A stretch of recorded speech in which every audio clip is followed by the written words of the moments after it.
Hey guys, okay, so today I'm staying at the Royal Lancaster in London. So as always, I will give you a little room tour.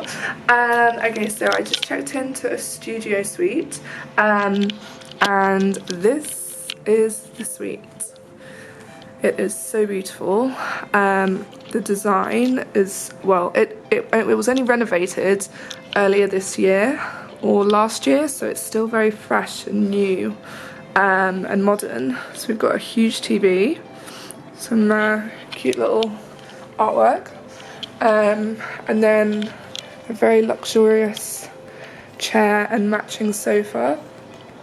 And then we've got the desk here, and then behind there we have the bed with this huge mirror behind. And my favourite thing in hotels, plugs right next to the bed.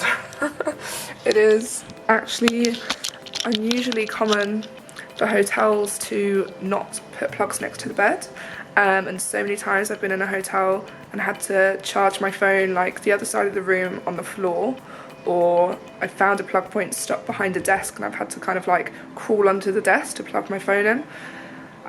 It's just a bit of a pain, so yeah, every time I see plugs by the bed I get really overexcited. And then over here we also have a coffee machine, complimentary still water, which is always nice. In here we have part of the minibar, but these are all freebies in here. And then below oh, how do I open this? Oh no, there's. Okay, so at this point my camera died, but here is the incredible view over Hyde Park from the hotel room, and here is the bathroom. So you've got his and hers sinks, a huge shower, white company toiletries, and then a huge marble bath and toilets. So it's a really good sized bathroom. And this is just another view of the kind of the seating area in the bedroom.